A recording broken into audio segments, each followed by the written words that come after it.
the construction industry I think, is in a tough spot. It's in a tough spot because the planners aren't able to plan yet the kinds of changes that will be needed in 5 or 12 or 15 years, because we don't understand well enough how fast these fleets will come into place, and especially we don't understand how large they'll be, what portion of the population will be using them, as opposed to buying their own vehicle. I think construction changes. What's needed in construction is very different if you have a fleet of almost all privately owned vehicle versus a fleet of almost all shared vehicles. I think that's the big difference. If we just wait for that to happen, I think we're going to have mostly private vehicles for a long while and a higher number of shared vehicles, but not a predominant number.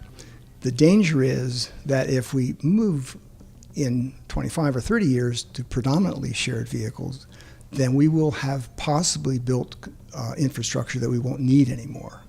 That's a problem in the parking industry. We still need parking garages. We still need parking. I think we're going to need yet more parking for a little while. I think it will plateau, and I think the requirement for it will drop. How should we build those buildings now? Should we? If you build a building above ground, you can replace it with another building, or you can repurpose it. If you build 5 parking floors below ground, that's a much harder thing to repurpose if you don't need that space anymore.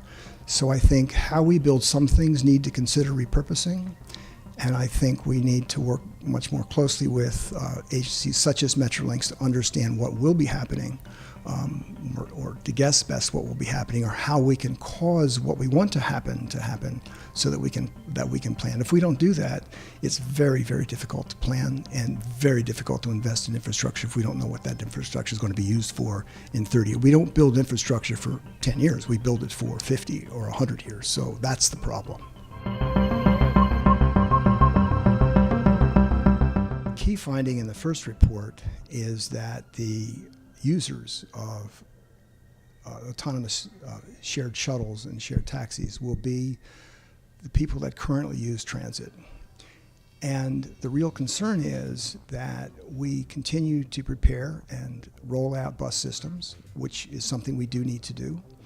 And we are likely to lose those systems to competition from robo-fleets of shuttles, microtransit, taxis, and so forth. That's already the case that, for example, in several U.S. cities where it's been measured, San Francisco, New York City, Denver, Las Vegas, where the portion of people the ridership drop in transit has been on the order of 10 or 15% and is blamed largely on Uber and Lyft fleets and taxi fleets. So that's a big issue, that we're going to be losing our bus transit systems. I mean, we're going to completely lose our taxi system for sure, including Uber as it is now. It'll be a roboticized version, but we are going to lose our transit bus first. The risk is that we lose our rail second, because bus funnels into rail. We can have these robo-fleets funnel into rail, and we can preserve our rail systems. That takes a kind of approach that collaboratively works with these firms that will be the microtransit and robo-fleet firms, that they will be encouraged, incented to bring people to transit hubs. There's 3 areas of resistance, and not surprisingly, there is the force that is going to set the environment for this, which is the government.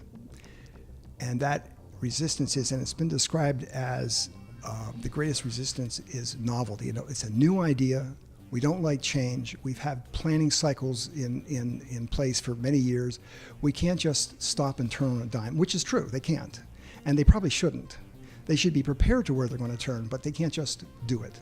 And I saw an example of that in the recent draft of the regional transportation plan from Metrolinx, in which they are talking about a bus system that would be ready by 2030. Again, the thinking is correct thinking. We ought to have more bus systems. How, unfortunately, there wouldn't be any would be unlikely to be no riders for that bus system. So the area of resistance there is a planning resistance to make the kinds of flexible changes in planning that are needed, even though we don't have enough evidence yet. The second area of resistance, of course, is people that are currently driving And there's two kinds of those. There's people that drive for a job, and there's people that actually prefer to drive on their own. They have their own car and like to drive for themselves. Both of those areas will resist. There's many reasons that people don't want to give up a private car. And even if that private car is automated, which I think they will be increasingly automated, there's the issue of it's my car, it's my space, it's my way of doing things, it's my music, it's my everything is. There is a personal space element for car ownership, and people will resist giving that up to taking robotaxis. Not all, but it will take a while for people to start losing that attachment to their own personal vehicle. And I think the third, of course, is the jobs.